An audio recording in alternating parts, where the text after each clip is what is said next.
What is the difference between return on investment and compound annual growth rate, ROI versus CAGR? All right, let's dive into it. Our first example is going to be ROI, return on investment. In this, we've bought Alphabet Inc., aka ticker symbol GOOG, G-O-O-G.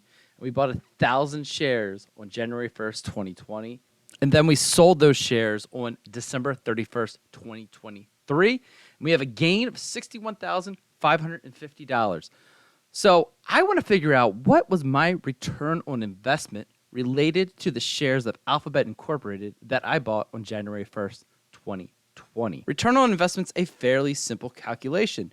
You're going to take your ending value, what you sold your stocks for, subtract it from what you purchased them for, your purchase price or your cost basis, and the difference between those two is going to be your gain or loss.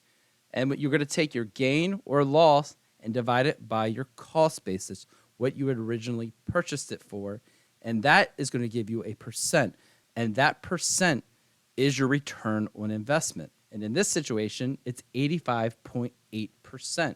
We have an 85% or 86% return on our investment from buying Alphabet Incorporated on January 1st, 2020. So what is that telling me? That is telling me I had a fairly large gain, but how does that compare to other investments? It's kind of hard to do it on a return on investment over a period of time. It's a little bit easier on a year-to-year basis when you can annualize or average out the return on investment. And that's what we're going to do with CAGR. If you've gotten some value out of this video so far, please punch that like button and consider subscribing, because I'd love to get YouTube to push this video out further so other people can get a better understanding. All right, let's continue. So with CAGR, I'm going to have to introduce years into the equation because I'm going to average out our return on investment over those 4 years. So let's do the calculation. We're going to take E8, which is our sold price, divided by our purchase price, D8, and we are going to take that to the 1 divided by number of years power, and then we're going to subtract the whole thing by 1. And that is going to give us our compound annual growth rate. So what is that telling me? That is telling me on an annual basis, my Alphabet Incorporated investment has generated almost 17% return each year that I've owned it.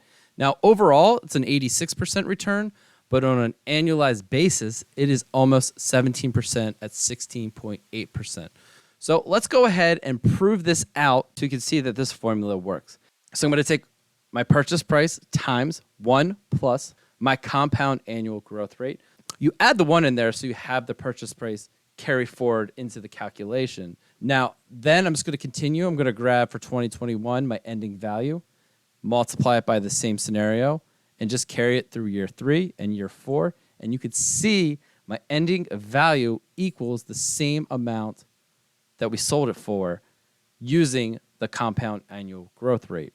So which one of these formulas is better to use, return on investment or CAGR? The answer is it depends. It really depends on what you're doing. If you want to know what your return on investment did over a period of time, you want to use ROI.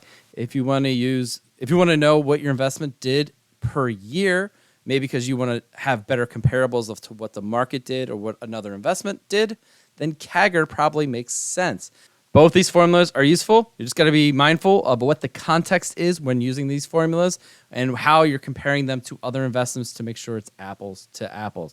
Hope you learned something from this video. Hope you have a good rest of the day. Take care, and I'll see you in the next video. Goodbye.